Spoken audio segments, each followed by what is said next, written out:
Meeting order, roll call. Anchor? Here. Keo? Here. Meek? Here. Myers? Yes. Here. Okay, are there any public comments or any correspondence anybody wishes to share? Mike, Yes, sir. on July 1st, the National Institute of Occupational Safety and Health published their final report on the line of duty death at the gas line explosion in Sun Prairie. And Deputy Chief Lewis made this aware to him. He was kind enough to print copies of the entire report. Thank you very much. It's yours. It will do that. It could happen to you. Wow, Mike. Thank you. Any other comments or correspondence? Okay, we'll move on to approval of minutes of the June 9th, 2021 meeting. Move approval. Motion to approve in a second. There is a correction Okay, on the June 9th. If you go down to the middle of page 4C, Commissioner Penker believes the applicant should receive a letter, etc., from, and it mentions council president, city administrator, or someone from the commission. So that should be the correction, someone from the commission.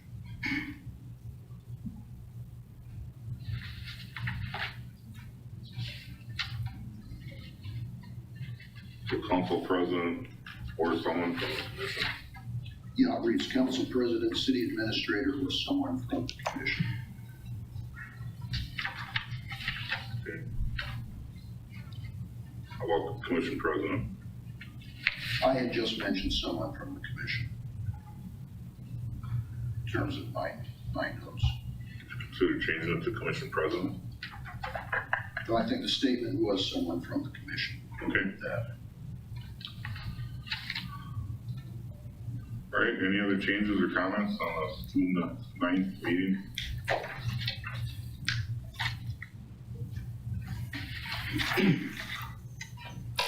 Okay, all in favor say aye. Aye. Opposed? Motion carried. Approval of July the 8th, 2021 special meeting. Move approval. Move for approval, second. Steve? Yes. Any questions or comments? There's one correction also. It's on page 5C. And Commissioner Penker asked HR Director, etc. On the second line, it should be Sheboygan. Not showing.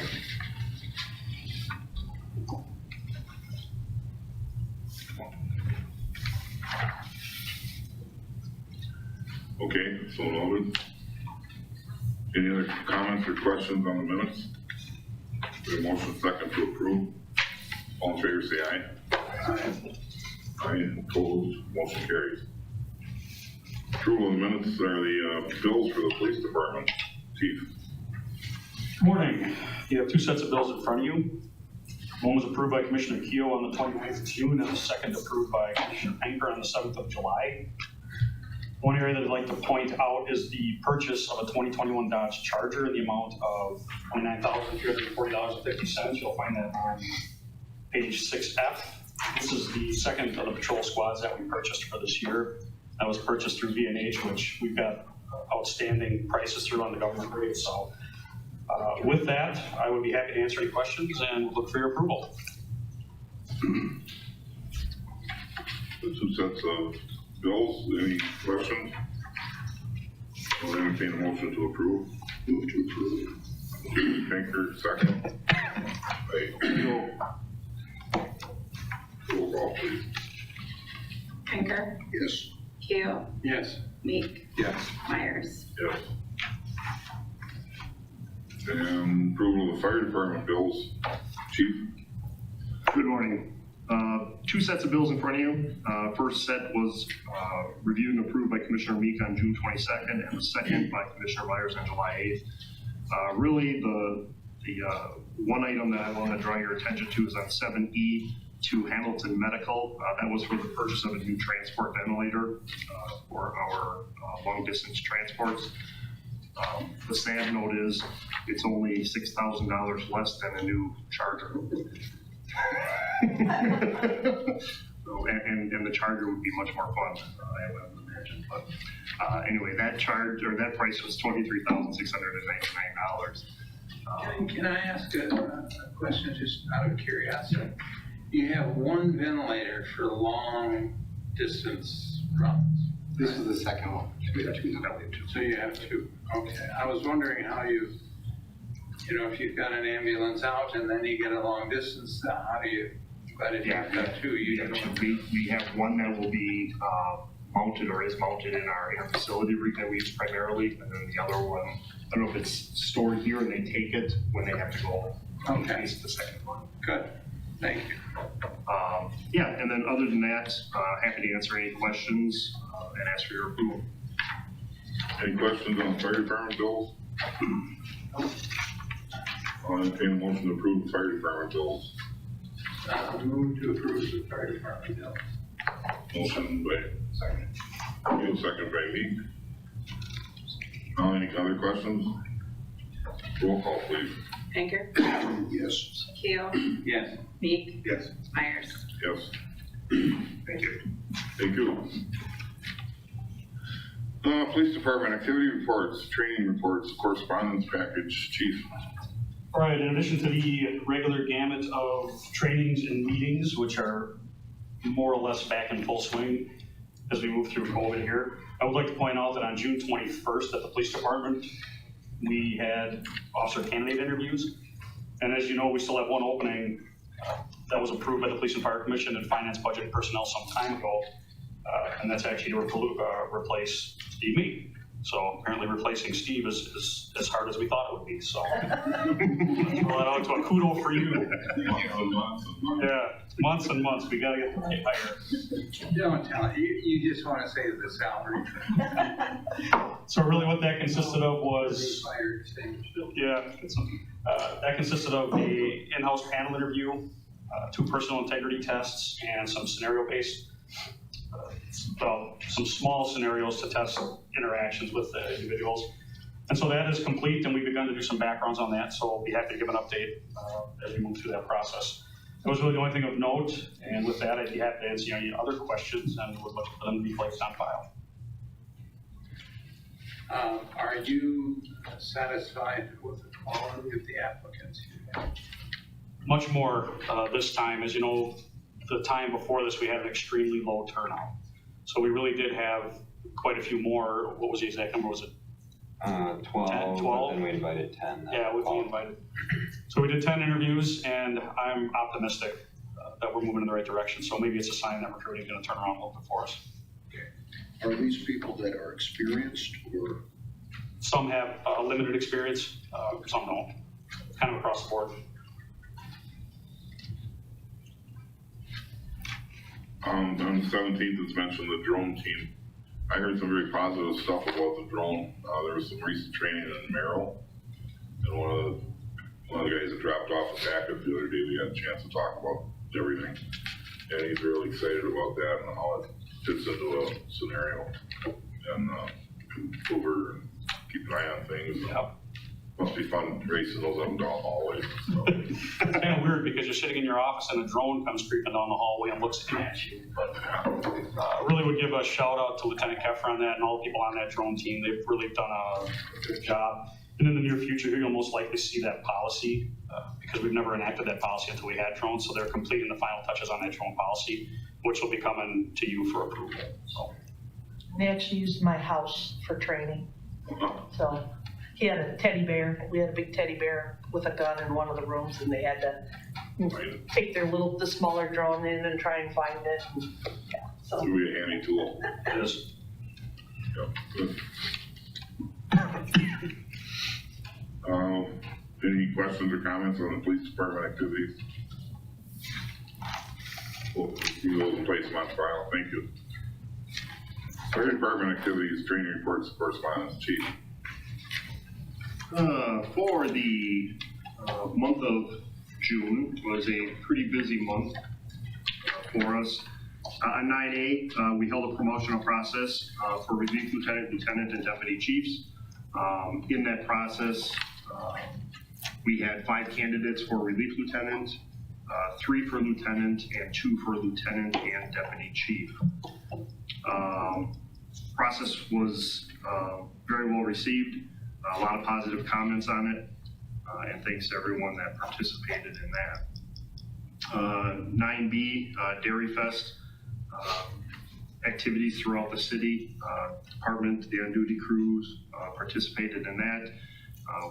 We did have off-duty members with Freddie the fire truck at Wenzel Family Plaza for picnic in the plaza. And again, Freddie was very well received out there. A lot of training this month from external providers, which we were very happy with. We had 2 people from Mid-State, Keith Melvin and Rick Anderson, come in and do, it's called salad training. It's not, eating salad type of stuff, it's airway. And I forget what it stands for, Steve would know. But it's, actually, let me try. It's suction assisted laryngoscope airway decontamination. That works. Close enough. Okay. So it's advanced techniques for when they're intubating someone, and it was very well received training. The crews really liked it and used it shortly after that class. Another one that we had is we had Aaron Zamzow, who's a Madison firefighter. He came in and gave fitness presentations to each shift, created a training plan for the department, and he actually created a website for our department related to fitness, and that has gone over really well. Crews are doing crew workouts, which we haven't seen in the past, and it's really been a great thing to see. Very positive again. Otherwise, in there, the shifts did continue training in the south building at the clinic. Supposed to be raised sometime after the end of August. No definitive dates yet, but they're continuing to train. A quick update on our hiring. We have 3 candidates that are doing their physicals this week, and we hope to bring them on mid-August. We hope to get them on. That'll put us at a somewhat full load. And I say somewhat just because we have some people out at workers' comp right now. Other than that, be happy to answer any questions that you have. Ask that you accept and place on file. A question that isn't directly related. There was an event at the fairgrounds, the parish poll. Yes. Were there fire department personnel present for that? There were. Yep. Yeah, anytime they have that parish poll or the demo derby, we have to have an engine and an ambulance down there. That's good, thank you. You'll also notice in the packets, per the request of Commissioner Pinker, I put in a map of the districts showing the calls. There's 2 different ones. One is for June and one is for this year. And then DC Bacus was able to pull up a map from, it's called Biospatial. Whenever we enter a report, it goes into the state system and then it gets transferred into Biospatial. And you can actually pinpoint down to where each individual call was if you wanted to. So those were in there at the request. 2. Thank you for the math. That was really good. I'm glad to see that Aaron is coming up here from Madison. If the other commissioners aren't familiar with him, he probably ranks as a fire department fitness guru. He is a regular column in Firehouse magazine, and he goes nationwide with his message. The second point, I'm glad to see that you're at the south building. Last night at the Plan Commission, there were two representatives from the clinic talking about what they're doing in terms of their campus changes, and I had to thank them for having the south building available. Unfortunately, they must be so far up in the hierarchy that they weren't aware of it. What's my building? That's basically what it was. We didn't know this was going on. But they were quite happy that the building that was going on was going to be used for something positive. I do have a question about the response map. How many drug overdose calls are we going to? That's something I could pull with the biospatial. You can drill down to identify each different kind of call. So I can get that information for you. It's not necessary right now, but ballpark figure, close to, 6-month period where we. I wouldn't want to venture to guess. I would have to look. I really don't. Pat, what are you gonna? I would probably say the same thing, Steve, that it would be really hard for me to guess where that's at, because Okay. it seems to have a control. Thoughts? Yeah, agreed. Okay, thank you.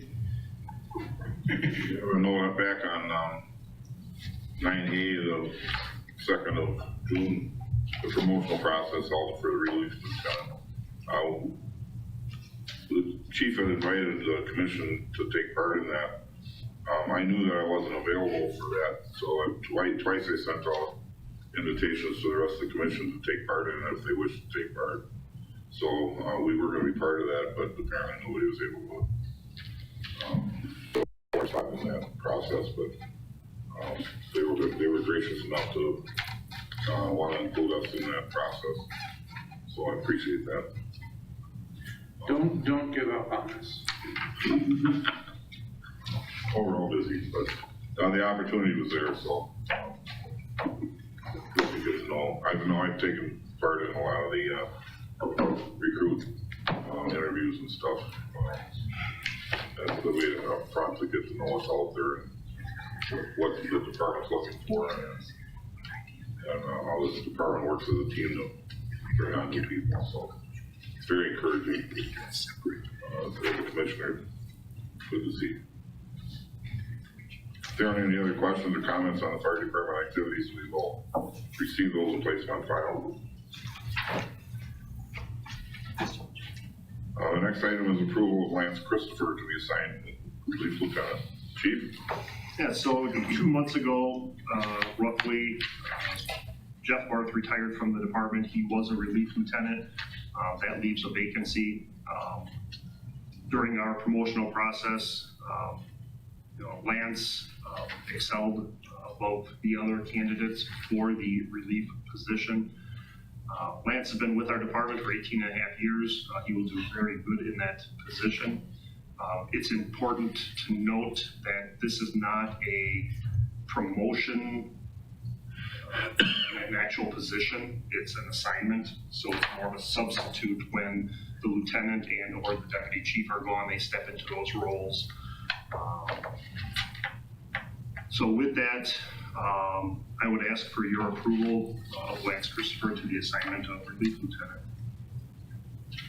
Move to approve the appointment. I'll second that.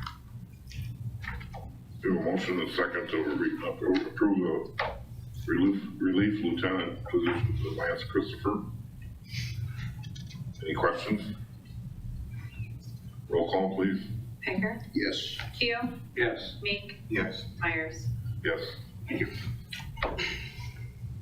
Thank you.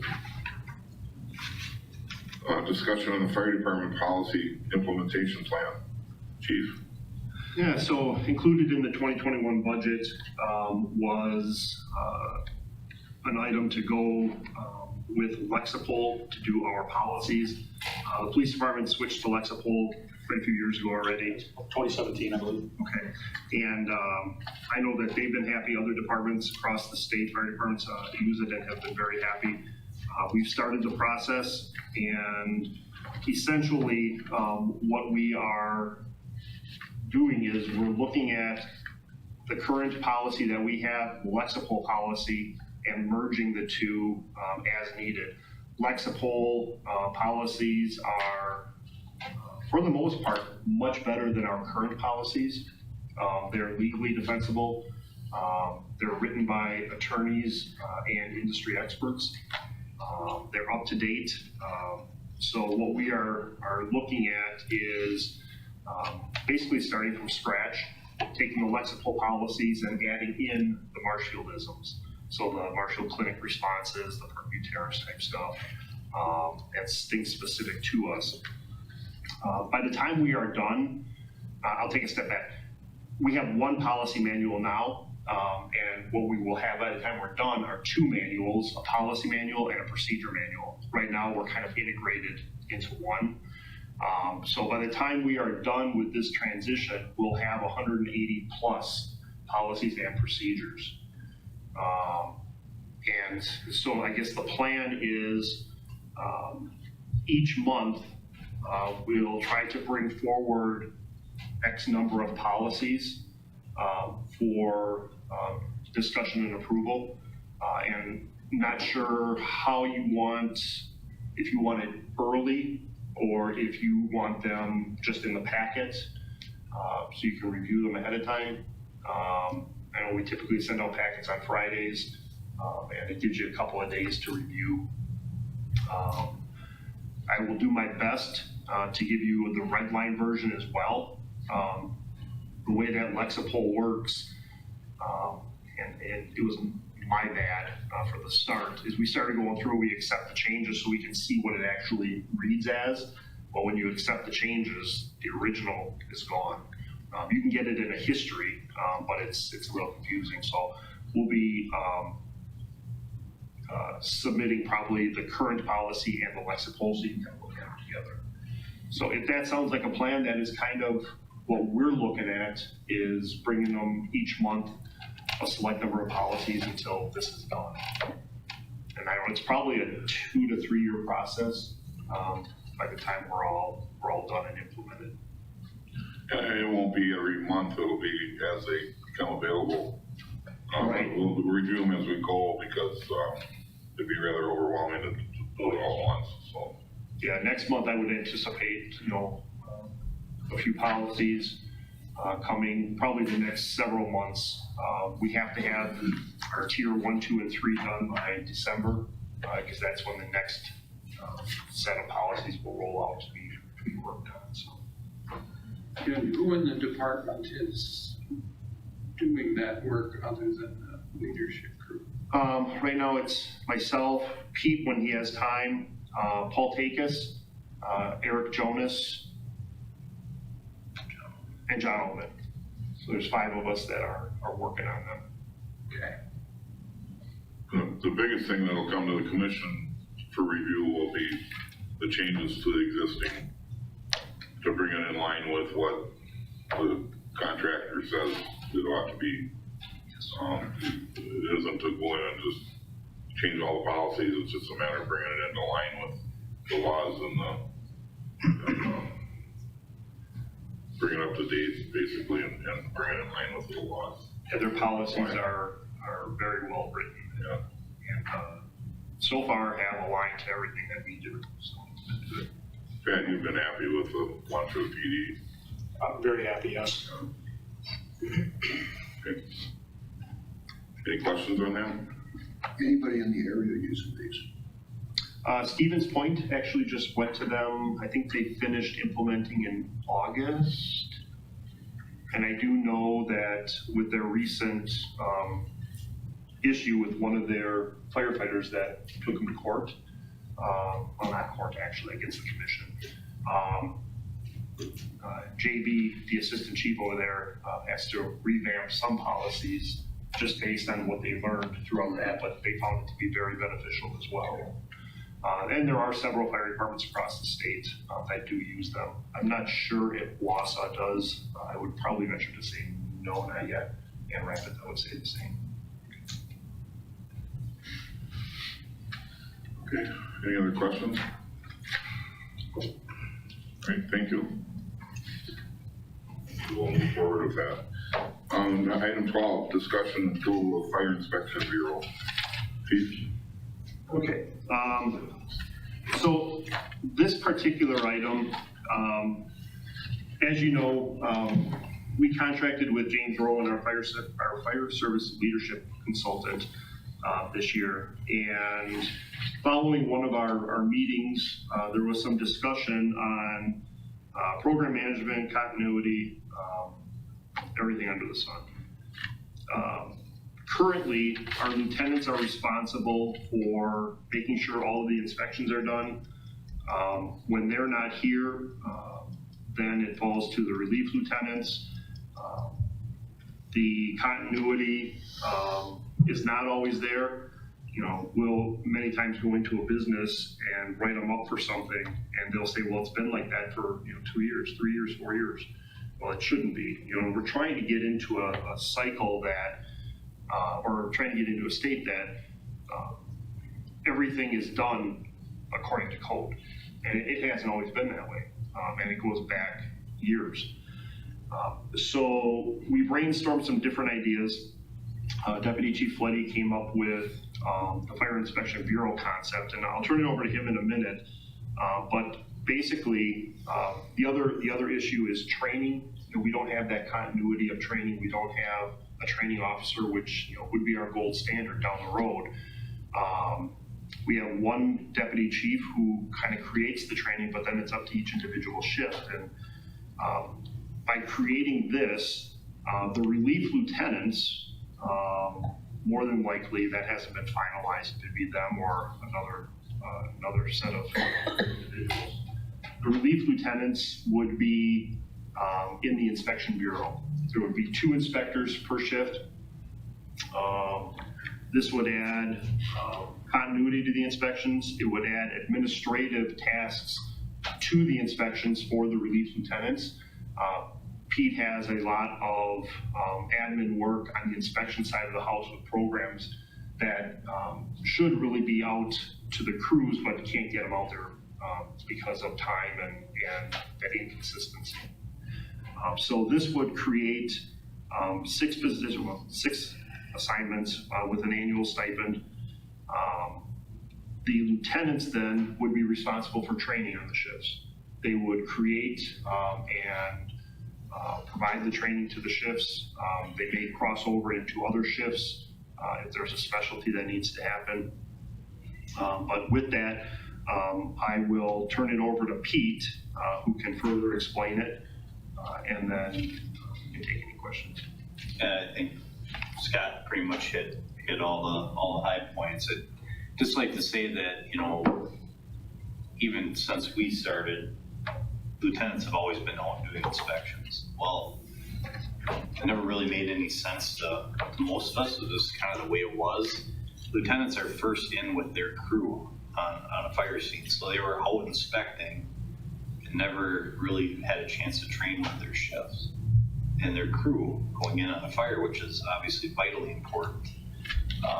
So that's one thing that this will fix is it'll put the onus of coming up with training platforms and recording training and actually conducting the training with their shifts on the lieutenants, so they're able to go in and inspect with their crews, train with their crews on a daily basis. It also gives them more of more responsibility as far as that they're kind of the training officer rather than just an inspector. I think it gives that position a little more, responsibility within the department, and it gets them more involved with their crews instead of being gone all day inspecting. The other thing this does is, as a relief lieutenants, you were just kind of hanging out there, and if somebody was gone, a DC or a lieutenant was gone for the day, you're just kind of a fill-in. To me, this kind of rounds out the command structure and gives the relief lieutenants more of a purpose besides just being a fill-in. It actually gives them some responsibility, and with that responsibility, additional responsibility that they would have, that's for the stipend would come in, additional pay for them. So Like I said, Scott pretty much hit on everything. I was going through my notes here just to see if there's anything else I wanted to add. On the inspection side, having a smaller pool, having 6 personnel plus myself, would provide a whole lot more consistency to the inspection process. Right now, as it stands, lieutenants are responsible, and you'll see all kinds of different people going out and doing inspections, which everybody has their own way of doing them, and there isn't a whole lot of consistency right now to them. Having those 6 people that's what they're responsible for, and those are the people that are going to go out and inspect. That'll allow me to train with them more. There's a few more programs that I run on the backside that I can show them, which helps with the inspection process. So I think this concept will just kind of round out our department and our structure. So I guess I'm open to any questions you guys might have, but we did also run this past local 1021 president, Lance Christopher, and they're open to conceptually the idea of doing this. Are there any questions of Pete or the chief at this point? Well, just for the sake of, there should be some questions. Yeah, please. So in the inspection process itself, because of the way it's organized, you experience inconsistency in the inspections. Correct. And one of the things this will do will centralize sort of the authority for training people in a common process so that everything is done in a similar way. Correct. Yeah. And are lieutenants directly responsible for the training of their shifts? I've been pushing that out lately. I think back in the day, it was probably more on the lieutenants to train their inspectors, but we've gone through some software changes. I guess, and then I stepped in the position as well, so that was a bit of a change, but I've been trying to train the inspectors on the software and kind of what the expectations are. Let's go past the inspectors. We're talking about purple shift. Who trains the purple shift? Who's responsible? Right now, Deputy Chief Wyland puts out the annual training calendar. And so the shifts kind of decide amongst themselves who's going to teach what topic that month. It's not necessarily the lieutenant, it's not necessarily relief. It's someone, like Red Shift, they will have a monthly meeting with their officer crew, and they'll say, okay, we got to get this training, who wants to do it, or who should we ask to do it? And that's kind of how it's done right now. By having the lieutenants do it, the 3 lieutenants would work together to create similar training for each shift. So Common curriculum. Yep, the same bullet points would be hit on each shift. Method might be a little different, but it'll bring more consistency that way. And the other thing, that was mentioned is with the lieutenants, they're second in command on the shift. So when they have, or when they're out inspecting, they can't be supervising anybody here. Yeah, no, that part I understand. Yeah. It reminds me of a pernicious problem in a higher ed. A campus has 147 sections of freshman English. And you want all of the students who take freshman English to have the same common experience, because the person who gets them in the next course has expectations about what they've learned. You have to have something common across all of those sections. And it sounds to me like on a smaller scale, you have a similar problem. Correct. I'm sorry, I misunderstood your Oh, no, question. no, that's Glad, fine. glad Scott understood. Yeah, so part of the final part of this is a cost factor. So I did include some additional meeting time that the inspectors can get together, develop that curriculum so it's consistent across all 3 shifts. Or I'm sorry, what did I say? Inspectors, I'm sorry. Lieutenants, so it's consistent across all 3 shifts, and they're getting the same training. That's the whole goal. And what's the total amount of increase in the budget this proposal will demand? 10,800. That's what I read. You got it somewhere else, right? That's not additional funding. That would be an additional stipend. Yes.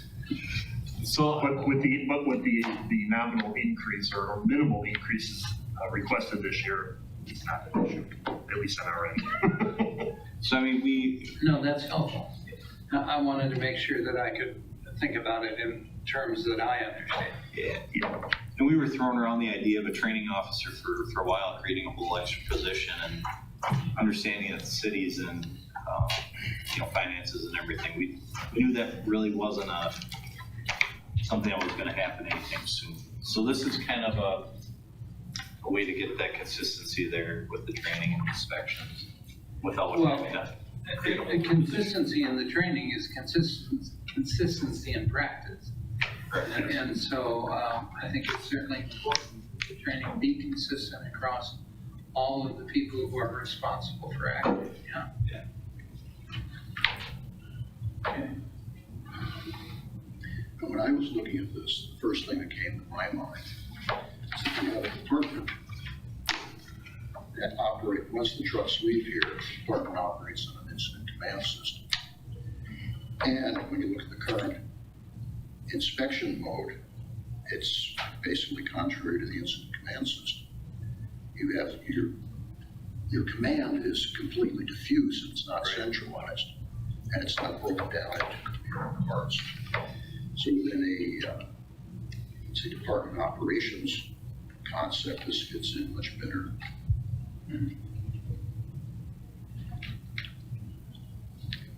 The inspection still is directly involved with, they go hand in hand, don't they, with the inspections and with the training?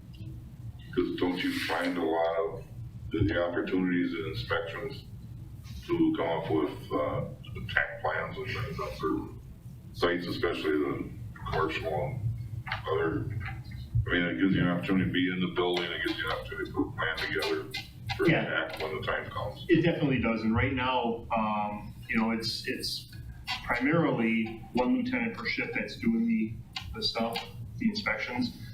This would open it up to 2, and then part of what they also do is in larger, more complex facilities, they'll do company inspections, and that will allow the crews to go in and see all of this stuff.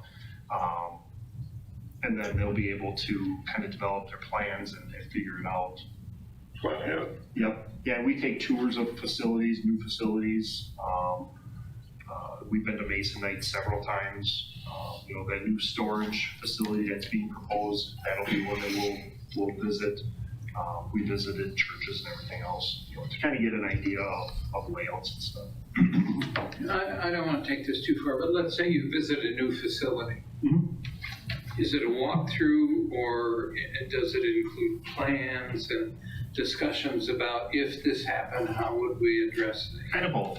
We walk through, and depending on the size of the facility and what it is, we will create plans. We're going through a pre-planned program right now with GIS, where you'll actually be able to zero in on a building and zoom into that building to the different floors to see where connections are or whatever. And that's something that firefighter Steve Annan has been spearheading and working on with others in the department and GIS. It's going to be a really helpful tool once it's up and running. But yeah, we go out and we look at general layout, and then we'll come back and say, the key box location is here, the fire department connection is here, alarm panel is here, the closest hydrants here. So it's all definitely very beneficial. All right, thank you. Another part of that I'd just like to add too is we try to get, it doesn't always happen this way, but we try to get crews in during the construction process. So you can see before the drywall goes on, or the wall coverings or the ceiling coverings, so you can see what the structure looks like in the attic spaces and the walls. Gives you a better idea of how fire might travel through those void spaces. And like I said, it doesn't always happen because schedules and everything else, but we try to do that. Well, it even goes further than that. It goes back to even the planning part. Correct. Where there are requirements for space for your equipment and things on the outside of any side of the building. So they're really involved right from the very beginning of a newer building. Yes. But then it's good to see that it continues to help put a plan together for the attack.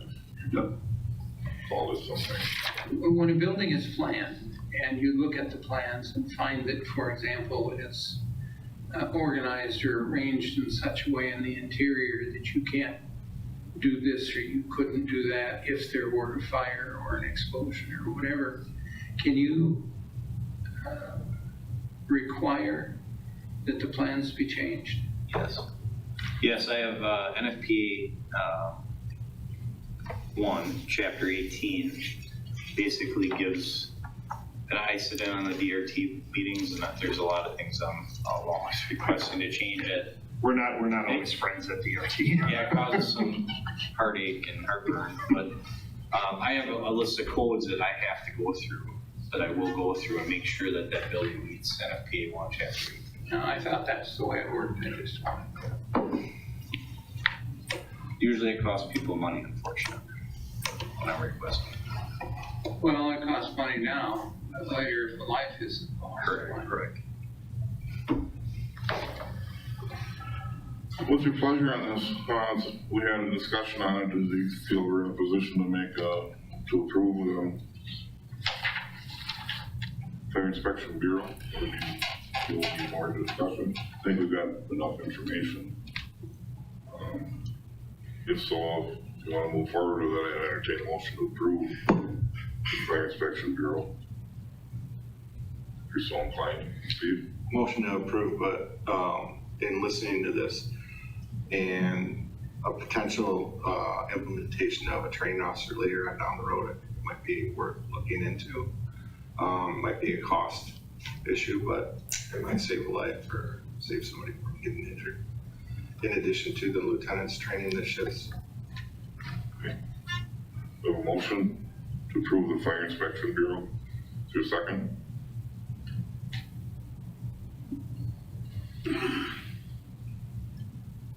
Based upon the way the agenda item is written, would it be proper to have a motion for approval? Or should there just be a consensus? I think we're moving into something that's important enough to single it out as an inspection bureau, and we're approving the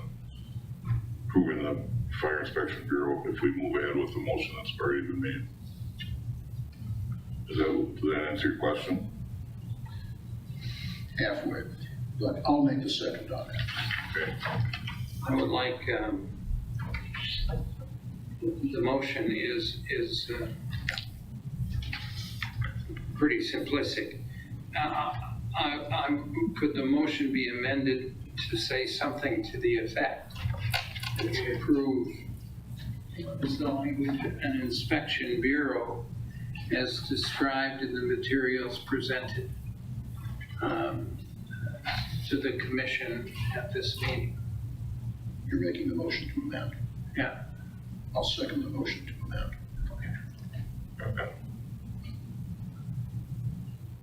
Okay. So you've got two motions to go through. Yep. So I have a motion to amend, to read what Andy just said, to make it clear. We'll vote on the amendment. It'd be a roll call to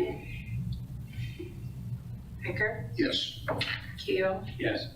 Mink, Yes. Myers. Yes. So we'll vote on the original motion by Steve, and second by Mr. Pinker for the approval of the Fire Inspection Bureau. Roll call. Pinker, Yes. Keel, Yes. Mink, Yes. Myers. Yes. Thank you for your footwork on that. I should note, the first mention, serious mention of a training officer that came up as we were looking originally at hiring 10 new firefighters, about 3-4 years ago. And, it was narrowed down to, well, not the training officer, it was narrowed down to 3, so which was approved by the council, 3 additional firefighters at the time, so. It's been in the discussion, and I think we should keep it alive. Absolutely. As you come across materials and things like that, that would be helpful for us to consider bringing forward. We'll keep looking at it.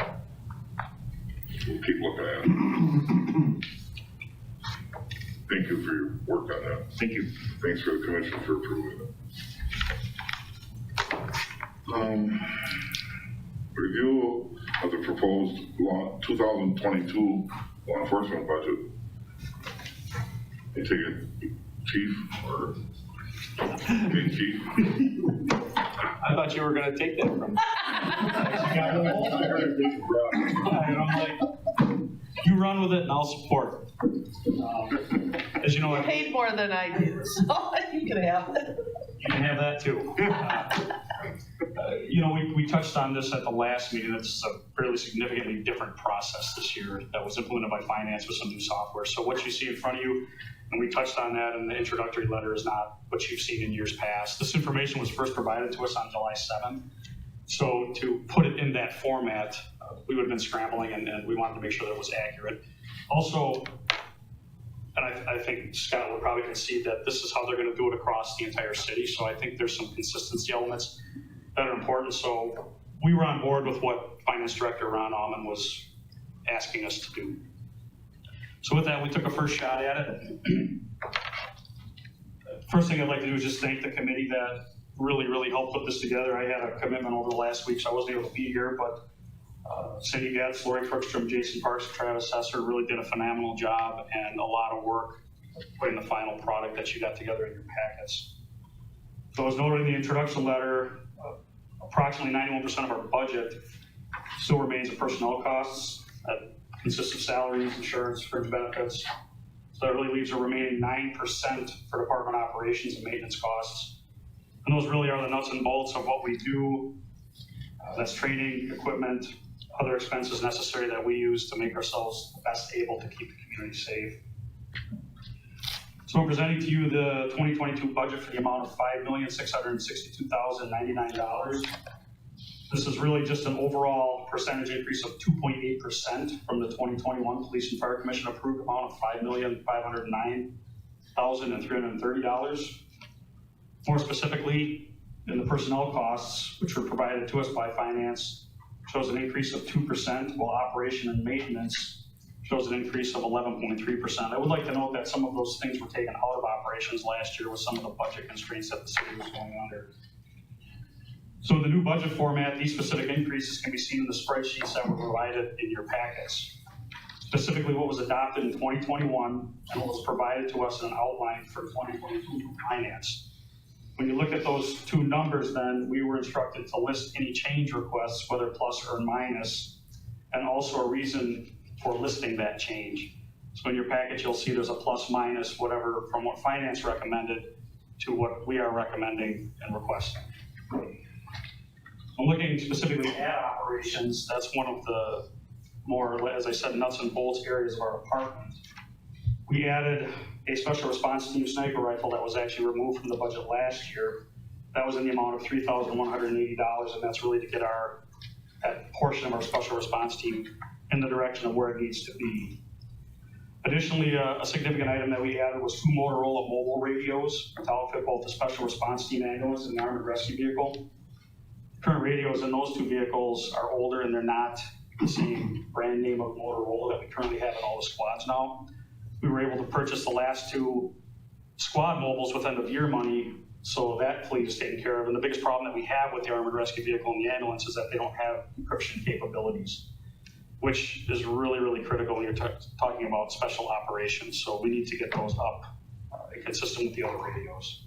So the cost for those 2 radios is $10,135, so basically $5,000 a piece. I'd also like to say that the budget team was very cognizant looking at being fiscally responsible. You will see some overall reductions in areas like publications, subscriptions, and dues in the amount of just under $4,000. And one of those questions that was posed to me by some of the aldermen is the ending of Command Central. And when that was initially put in place by the former chief, I thought there was a vision for that never really came to fruition. It ended up showing some value to aldermen, and I'm not quite sure the extent that the Police and Fire Commission used it, but departmentally, it really wasn't getting used with the size of our city, so there were some problems on the importing of the information. So that was something that was decided last year to stop, so that's the first year that this comes off the books. Finally, as we continue to return to normal operations, you're going to see some areas such as temporary employee straight time. That's going to be a bit higher than what finance recommended. Most of that can be attributed to transport officers. Throughout COVID, the jail had some fairly strict restrictions on what they were accepting as far as warrants and charges. So our transport to the county jails fell significantly. Now that's come back to more normalcy, so you're going to start to see a greater use of those transport officers, and that number is going to come more in line with where it has been in years past. So that really is in a nutshell. I realize that this is a little bit different process. We're happy to answer any questions, but I would like to say that this was a learning experience for us too. And I'm confident in the numbers, even though it may look a bit different, but we would be happy to answer any questions. Anything that I'm not able to answer, I've got Lieutenant Esser here and Lori Bergstrom. And with that, I would be happy to do so and look for your approval. Any questions? Andy? To even talk about this, I think the commission needs to be sure that it understands the new budgeting process. And I'm not sure how to get at that, except maybe I can share with you what I understand. Finance sent to you their suggestion for a budget for next year. Correct. And told you if you add or subtract, you need to indicate what you're doing and why you're doing it. Correct. And what you presented to us is the budget that they sent to you with the changes that you determined are important to make. Correct. That would be this sheet is what we're actually asking for. Yeah. And what that spreadsheet does is it breaks down specifically those pluses and minuses. So you're correct. Okay. And in the past, you started with the year before's budget and simply went up or down. That's correct. And one of the things that, and Scott could correct me if I'm wrong, they took out was a fairly lengthy process in which we tried to forecast what we were going to spend to the end of this year. Well, in Finance Director Allman's words, that really was a meaningless, arbitrary number that you really couldn't hold to anything. So part of the philosophy behind this was to eliminate some of those man hours that were designed to really provide you with a number that we couldn't be held to, such as overtime, benefits. We can't predict a lot of those things. And in general, this is really for both chiefs. Is this a better process for you guys? Your departments benefit from it? For us, I think it's, being the first year, like I said last month, I was very nervous about this because we haven't seen anything yet. I don't think that it's a bad thing. I just got used to using Forecaster, the old budgeting program. I was actually looking forward to it. I know that nobody else really likes it, but I was able to go in and use it. I finally figured it all out, and then they changed. And I was nervous, but I think moving forward, this will work. It was kind of like Pat had said, we got this on July 7th. I was gone that week, and so when I got back, it was a mad flurry to try and figure this out, and I did it one way, and then when I asked Ron for clarifications, he's like, well, this is what you have to do. So I had to delete all of that and start over to try and figure it out, but I think moving forward, it'll be okay. You okay with it, Pat? Yeah, I am okay with it. I think one of the obstacles was not really knowing what we were supposed to do until we saw it in July 7th. We had historically scheduled a number of meetings. Well, when this came, we realized, well, we've still got to schedule some meetings to be able to articulate a plus or minus in any of these given categories. So the process was a bit rushed this year, so we'll have a much better understanding. But I think as far as walking through it, and now even like Travis is newer at it, it seemed to be a fairly simplistic process. So, okay, here's the numbers you have. Tell us why this will work or why it would not. So I really didn't have any issues with it. We'll see what happens when it goes to Ron. But I think we put together what we could. I'll make one comment as a commissioner to both of you.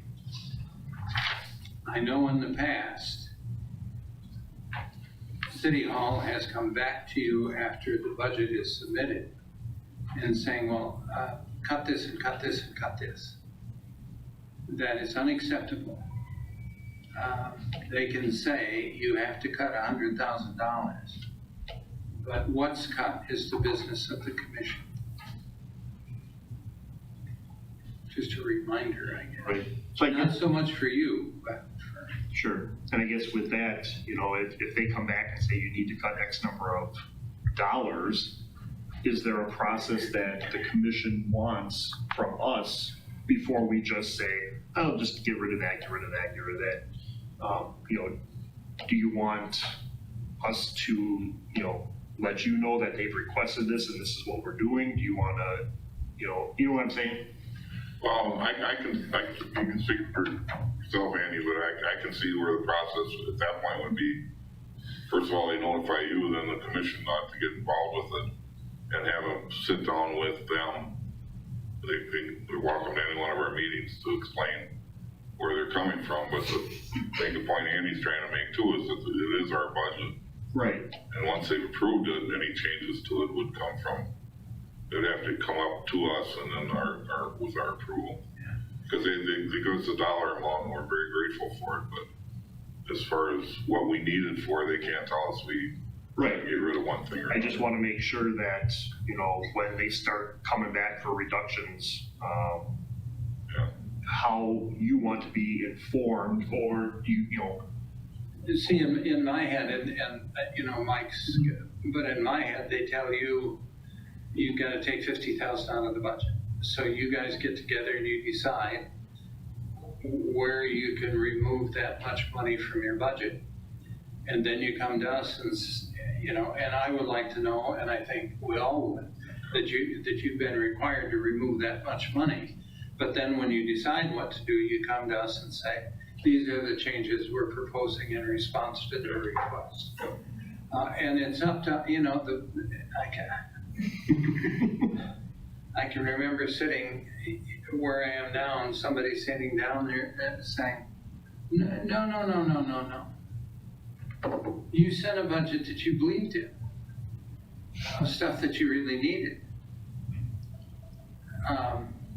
You don't offer to cut the budget. Right. Well, the city has constraints and we need to be responsive to them too. So in my head, it would be a matter of coming to the commission and saying, we've been asked to do this and this is what we're proposing, and we would say that sounds good. Okay. And I'll ask you both now, I might as well get it done because I do it every year.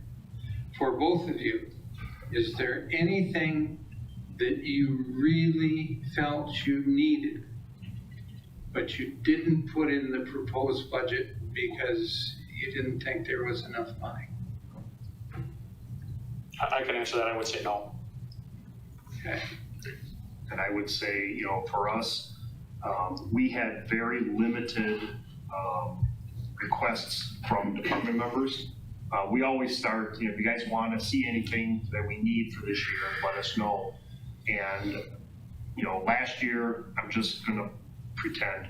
We had, 35 requests for things. This year we had 10. And I really think it's because the crews look at everything that gets removed year after year and, they're not wasting their time.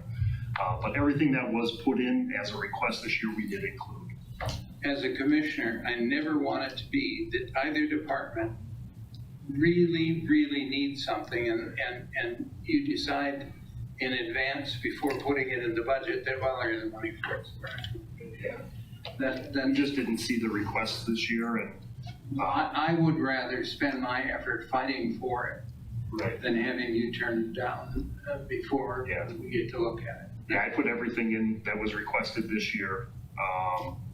Like I say, the requests from the line was down. Yeah, okay, that's fine. And I like the process that you laid out. That's very logical to me. And going through this last year, I wasn't aware of what the it's a learning curve. What the process is from PFC to council back to here, your budget request. So I have zero problem, kind of like we touched on in the last meeting. It's good to know what you want to know. And that actually, I think, makes our process a lot easier to say, this is what they're asking. This is where I think it could go. And it may be, I don't think we have this to get rid of. I mean, that would be a decision that the PFC would have to make, but that helps me a lot in understanding what you folks want, so. Any other input? Oh, I'm sorry, Bill. Thank you. You're welcome. Okay, relative to what Andy was saying, if my recollection is correct, and Mike can back me up because I believe he was on the council at that time. I think Andy's point of command of the dollars comes back to us, was formally stated by Attorney Kissinger. He was city attorney. And I think that was over the acquisition of a fax machine. The council was arguing that they had to make the decision, and the money was in the budget. And there's a question as to who had authority. I believe the authority was turned to the Fire and Police Commission. But as far as some other questions about the budget, how did Ron and his crew come up with the baseline? My understanding is that Did you pull this number out of the air? he didn't, and I think that goes back to the new software to where they were looking at an average of what was spent, but I think Ron will be able to articulate that. And so when we got that spreadsheet, it almost looked to me like some of those numbers were skewed because of COVID for us. Okay. So we really kind of looked at it, went back to historically what have we used, and we really talked through what do we need. So his number really, you look at like department head travel, they had allotted $60 or $600, initially $600. Well, department head travel for me this year really consisted of of online training because there wasn't much available because of COVID. Where in the 2021 budget, the former chief had requested $7,000. So when they looked at what was spent versus what was requested, I'm assuming that that's how that number came. So we had to go back and articulate, well, I don't believe that we need 7,000. I believe that 3 chief conferences are enough, but we'll let and leave some leeway for the next chief to move whatever training might be needed. So then we arrived back at the 3,000 something, which was quite a bit over the 600 or whatever they had recommended. So that's my rudimentary understanding of the software.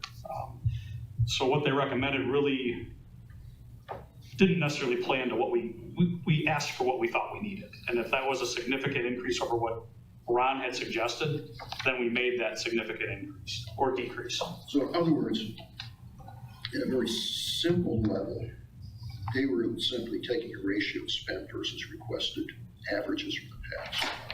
I think Ron can answer that better, but that's what it would seem. Okay, I got some questions about specific items.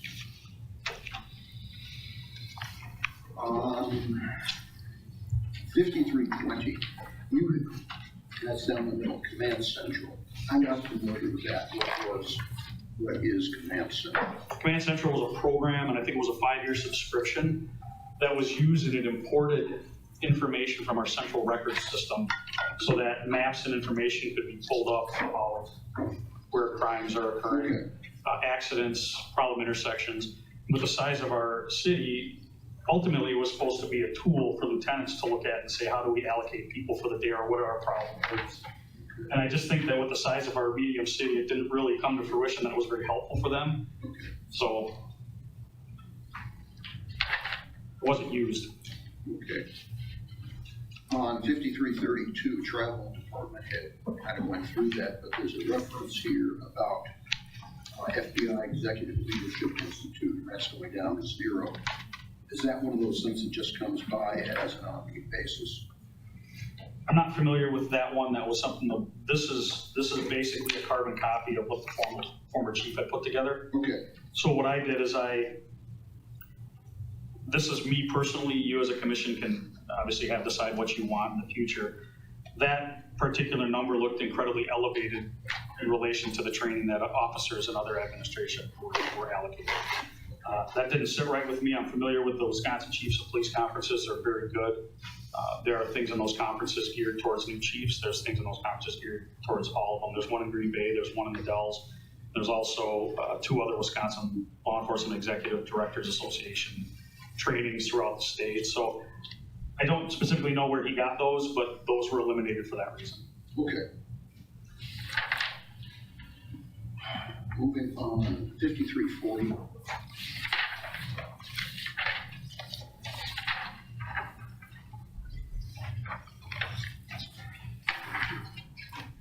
Up at the top is ammunition costs. Knowing what's happened to ammunition costs, is this a reasonable figure? I'm sorry, what was the last part? Is this a reasonable figure? And I'll actually let Lieutenant Esther answer that because he is in charge of our ammo ordering. Yeah, so this item went up from 8,000 to 10,000 in the previous year, so we did adjust for some of that last year. And I contacted our vendor in probably 2 weeks ago, got some numbers from him. His belief was that within the next month or so, he thought that things were gonna start leveling out a little bit. There was an overall increase in percentage-wise. We buy a number of different types of ammunition right now. We're in the process of switching from 9mm from 40 caliber to 9mm. And we also buy practice and duty rounds for each of the different calibers.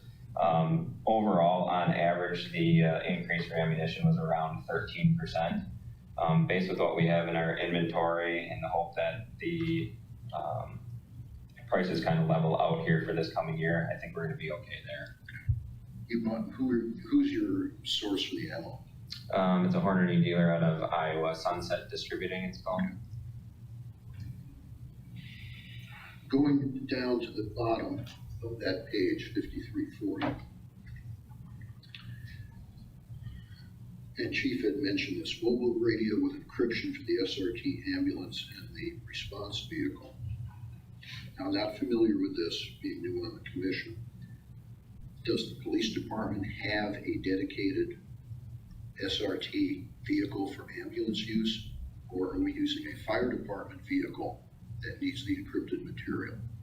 Well, actually, maybe ambulance is not the best term. It's basically our mobile command post. It's an ambulance. So that's what we call it, but it's an SRT vehicle.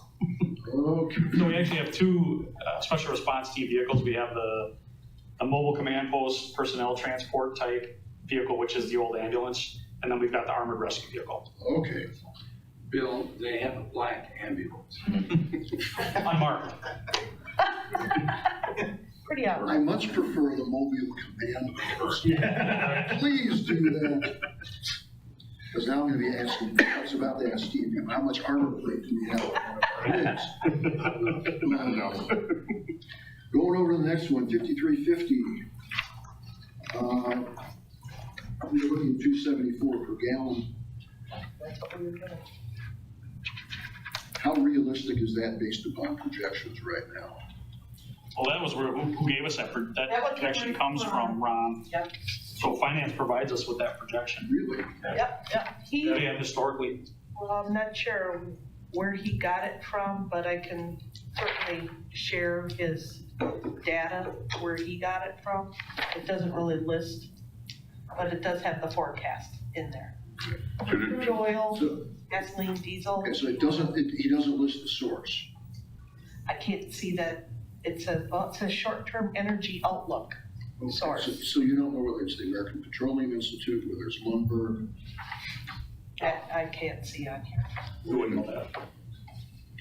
Traditionally, the city hall provides for that, for heating, for Everything. what you expect your water bills are gonna be, everything. Correct. That it's just punched in because they have a handle on it probably more than the department heads themselves do. So usually, traditionally, they just run with what the city hall gives them. And there have been years where the cost of fuel has been less than they.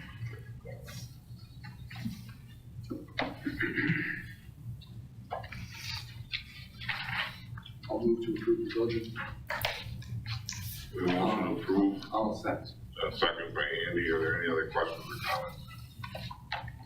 For the fire department, or for the police department?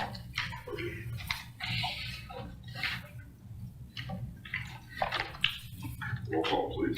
Baker, Yes? Keel, Yes. Meek, Yes. Myers. Yes.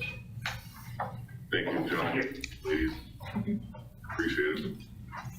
Budget's the most important time of the year as far as I'm concerned. If you know the budget, you know what's gonna happen in the department for the next year.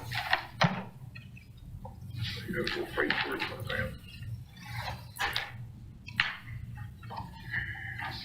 And the council has been so generous in working with us. I hope they can do the same.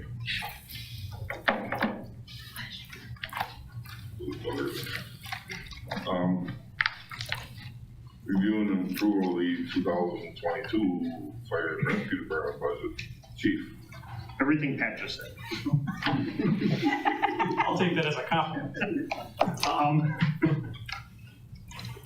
Yeah, it was definitely a challenge this year for us.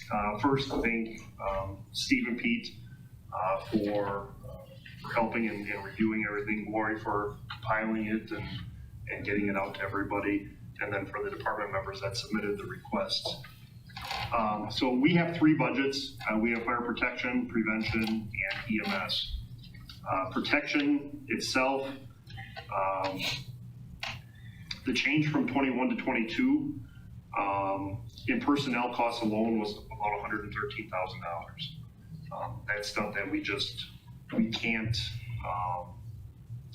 adjust. Our requests for protection were about 25,000, about 1%.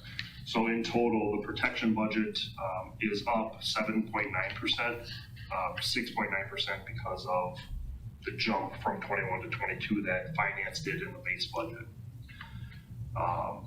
Included in the protection budget, mostly things that we put in were mostly increases to different contracts, maintenance contracts, annual contract type things. We did bring back some of the costs associated with training and other items that were reduced last year. We did bring some of those back. And then we had, as I mentioned before, some requests, and those are on 14M, it looks like. Just a new confined space tripod. Our current tripod that we use for rescue out of confined spaces is about 25 plus years old.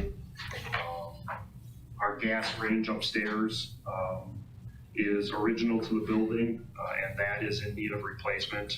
It's starting to fail and not able to be repaired easily.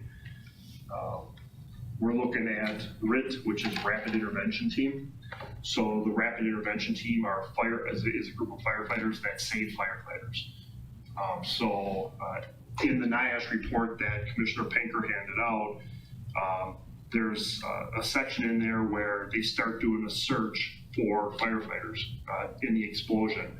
And the one firefighter that found the captain who was the fatality, as they were on the rubble pile, he turned and he saw him there. So that was a quick and fairly easy find of that individual. But if we have a firefighter go down in a structure fire or building collapse or explosion or something, we send in a team of firefighters to find them, and that's their dedicated job. There's equipment in here to add consistency to all of the apparatus so that the kits are the same. We've had some people go through training and train the other shifts, and so that stuff is in here as well. But that's the protection budget. The prevention budget increased from 21 to 22, the base budget by $37. Again, I really don't know how some of these numbers came across, but that's what it was. And then with the budget requests for prevention,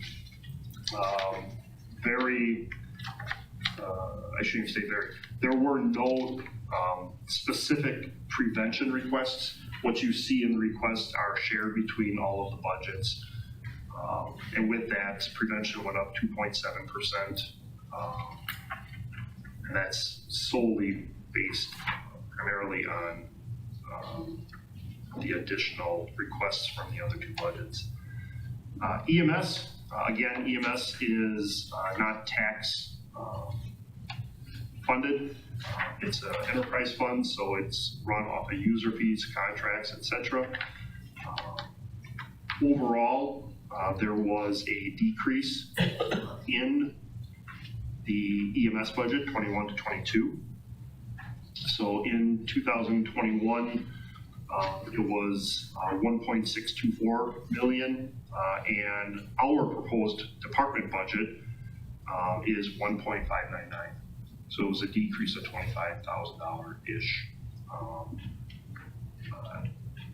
And with that, again, I don't know how some of the numbers came across, but everything that Deputy Chief Bacus had put into the budget for increases in maintenance or supplies, equipment that's needed, is all in there with a minimal increase to the overall total for EMS. It still ends up being an increase, but including the addition of the CIPs. CIPs are funded by tax levy, so for us next year, that is fire gear and the desiccant system for the station. It's a drying system for the HVAC. Protection has an increase of 208,000, prevention 24,000-ish over the 2021 budgets. This is, again, things that we feel we need. There are really no wants in this budget. We look at everything very closely, very similar to what the police department does. We understand the fiscal constraints of the city, but we need specific pieces of equipment to do our job to operate. So with that, I will be happy to answer any questions and ask for your approval forward to the city administrator and finance. Any comments or questions? Well, I'll make a comment. The most difficult part of your budget was justifying the need for new things because it's original to the building. This is a new building. In my head, this is brand new. It's 11 years old already. 11 years old. And that's nuts.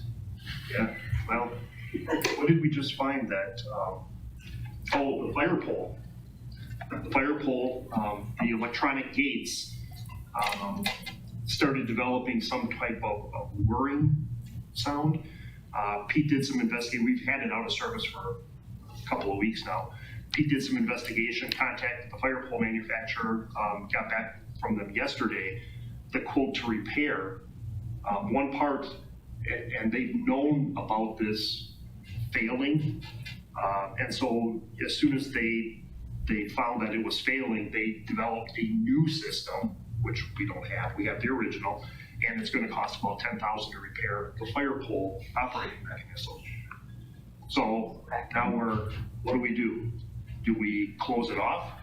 Do we fix it? It'll probably sit idle for 21, maybe 22, because we don't have the. I think you take the gates out, you take the fence from around it, and hope you got nobody that sleepwalks. But I mean, so yeah, it's out of service now. And the sad part is they knew of this flaw, and like I mentioned to you, I guess you have a database, and if you have that particular one, you send out a recall or a notice or something that this is going to fail, and we didn't hear anything. Yeah. So that'll be coming in the future, but we're trying to figure out what to do with And that. they probably had a 10-year warranty. Probably, yeah. I knew we were in trouble when I went on the website and I looked at our Model 21 and it said discontinued. Oh, now offering the Model 23. Yeah. So. Damn hole. Slide down the pole. There you go. Anyway, Go ahead. I'm looking at page 14J.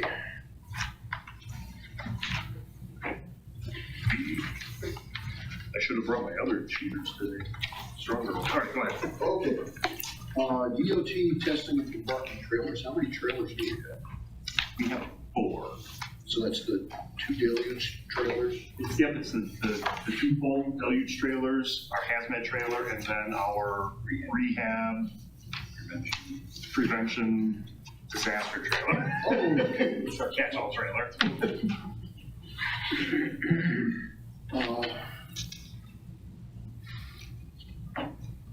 On 14K, the driver operator area certification class. Who does that? That's run through Midstate. Well, I shouldn't say, it's run through the technical college. Typically, it's Midstate, but if you don't have a class and NTC is running one out of Spencer.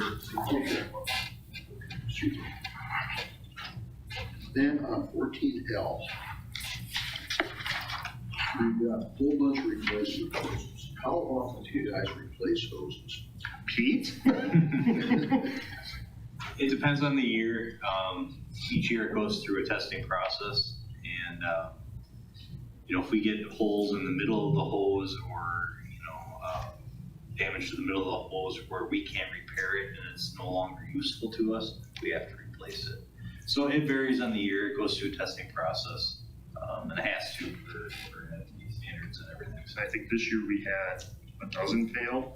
15 or 18. Yeah. And some of them will be able to be repaired because of where the failures are, whether it's a coupling that failed, just needs to be recoupled, or holes near the end. If they're in the middle, it doesn't pay to have a 25-foot section hose. We may use it for something different, but yeah, and we typically rotate out old hose. There was a point in time not too long ago that we had hose from the 40s, 50s that had brass couplings that weighed as one hose weighed as much as 5 current ones. They were really heavy. I think those are finally gone. Yes. So we were able to do that, but we do go through hose fairly often. Okay, down at the bottom of that page, you have replacement of fireground hand tools. Again, how often is that done, and what happens to the ones you replace?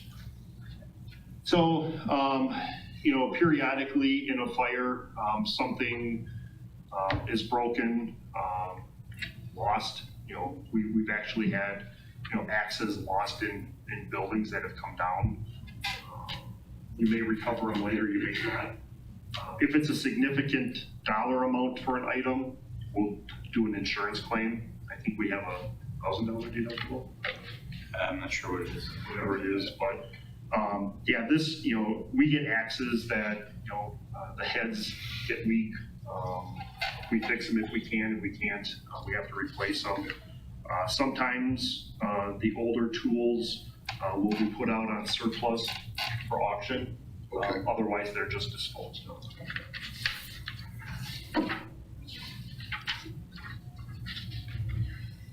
Then on page 14S.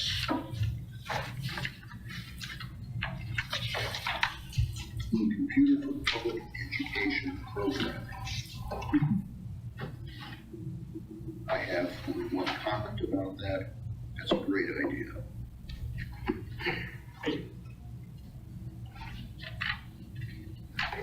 That's the end. Thank you. Any other questions or comments on the information that's been provided by the fire department? And entertain a motion to approve the proposed 2022 fire testing department budget. So moved. Motion by Andy, second by Steve. Any other questions? Roll call. Baker, Yes. Keel, Yes. Meek, Yes. Myers. Thank you. We do thank you very much for your efforts.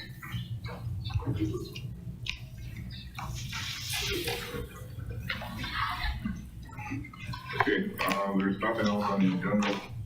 I would like to point out a couple things. Number one, we will be scheduling another meeting for the chief selection. The most immediate thing you're gonna be getting will be the RFP, copy of the RFP that's been put together by Jim. If you haven't already got it. The finance committee was supposed to approve it last night, which I believe they did.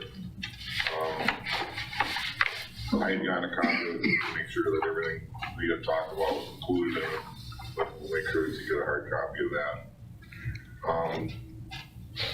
Again, I pointed out before, the opportunities will come up for participation by the commission to be involved in one way or another in either one of the departments, whether it be personnel selection or whatever.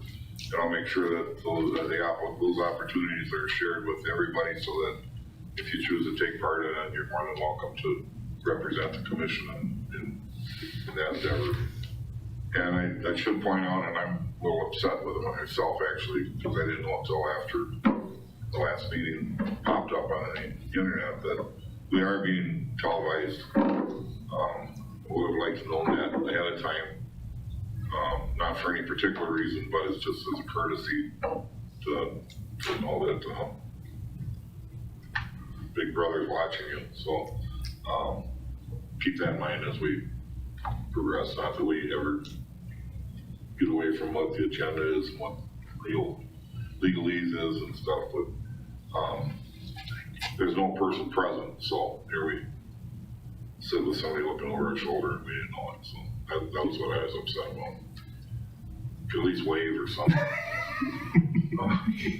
But it's good because I think we need to be televised, and if that's the way the technology's taken us, then I guess it's better. So. And to be honest, some of the questions that I ask, part of the reason I ask them is so that people who watch, and it's amazing to me how many people do understand what the budgeting process is. I mean, I think that's important. Now, the budgets that we've approved this morning, you'll send those on to? They go on to, well, they're in a shared folder right now, so they already have access to them. And we have to draft a letter with our changes or whatever to the city administrator. So then they'll go to Steve Barr, and then he'll start doing what he needs to do. Okay. And then eventually they come back to you and say, this looks good, we can deal with this, or, we've looked at it and we've looked at everyone else's budget, and you just simply have to reduce the amount that you're asking for. We won't be able to. And then the process we talked about. Yeah. All right. This is going to have a mighty effect on the council if they go through the process themselves. So obviously, it'll change things for them too, or it'll transition to something probably more simple than what they're used to. But Right. change is good. Sometimes.